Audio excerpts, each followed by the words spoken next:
What's up? It's me, Garrison. I'm just a pair of hands today because I only have the one camera. I want to show you how to use the TI-Nspire that we use in eFog.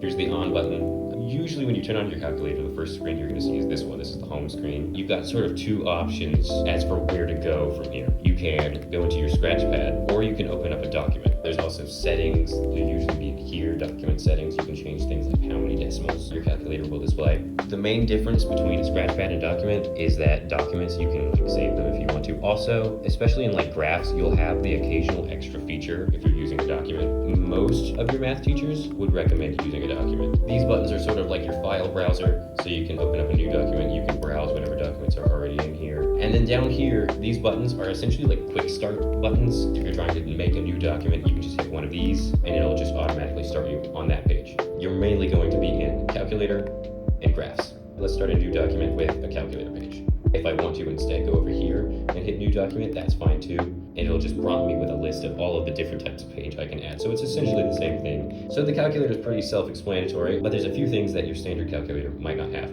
If you go into menu, when in doubt, always go into menu. If there's a feature you're looking for, it's probably in there. You can do things like convert a number to a decimal. So let's say, I type in 4/3 and it just spits out 4/3. That's not helpful, right? So I can highlight 4/3, press enter, then I can go in here and I can hit convert to decimal.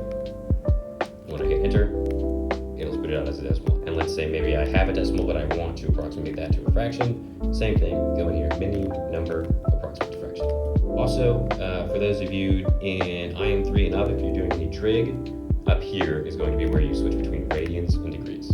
And there's one other feature that I want to show you that you should use wisely, numerical solve. This one, you can just plug in any equation that you want, hit comma, and tell it whatever variable you want to solve for, and it just straight up does it. Don't abuse the power. If you are in a class that is like, the whole thing is like you guys are doing algebra, don't just use nSolve on every homework question. Like, you have to know how to do the algebra as well, but sometimes this is just a nice feature, especially on like the ACT or something where time is of the essence. That's very, very nice. Okay, let's go, and I'm gonna hit doc, and I'm gonna go down to insert page.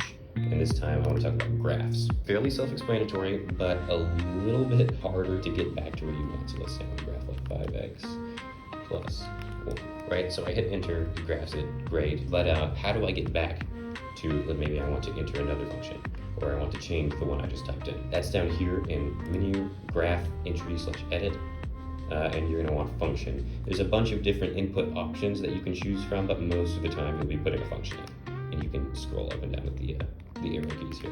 So like, there's my first function, F1. I can put another function F2 if I want to, and so on. I'm gonna graph another random function here, you do the X, whatever. Let's say I'm trying to find where these two functions meet. You can go to menu, analyze graph, and there's a bunch of different features in this section. You can find where it hits the x-axis, minimum, maximum. But if I want an intersection, obviously that's right here. And I can basically scan in whatever interval for an intersection. So I click to the left, click to the right, and it'll tell me exactly what that point is where they meet. One other thing that's nice, you can go into a menu again and view, and you can choose to have a lined grid, which is very nice if you're trying to just visually be able to tell what point is where. Another thing is, what if I have a function and I'm trying to figure out a bunch of values of that function, and I don't want to go into my calculator and painstakingly put in every single number every time and have to retype the function every time? Well, there's a very nice feature down here in menu, table. You can hit split screen, table. And that will just straight up give you a table of values. In this case, I have 2 graphs, so I have the y values of both of those graphs, and then the x values over here. And you can go, as far down or as far back up that way as you want and look at all of your point values. What happens if I graph a function and I can barely see the function, or the function is just straight up off the screen? What do? Well, there's a section in your menu again called window/zoom, and you can choose to, for example, zoom out. You can just pick, wherever on your screen you want to zoom out from.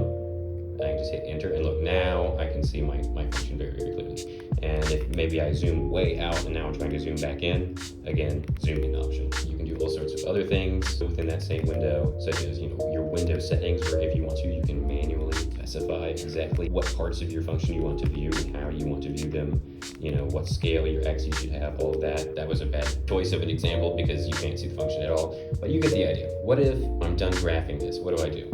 I just want to wipe my graph. Well, there's two options. One, you can just go in here and to doc, file, and then you can just close. And you can just close it without saving. You can also go into menu, actions, delete all.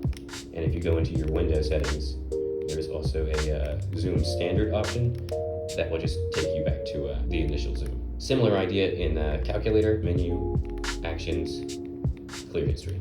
Say I accidentally clear my history, maybe I don't want to actually, I needed those calculations. Control-Z, just like on a computer. Okay, so those are the key features that I would say you would need to know for using your calculator. But obviously there's more than that. You can graph it 3D if you want to. There's all sorts of other features that I haven't listed here. So when in doubt, again, menu is your friend. Doc sometimes as well. I've been Garrison. HFA-mu-alpha-theta.com, that's our website if you want to sign up for tutoring or anything like that. Also, the way you turn this off is Control on. If you hit Control, then the buttons will do whatever the yellow text above them says. We do math labs about twice a week, every week. Ask your math teacher, and don't be afraid to ask for help. All right, see you.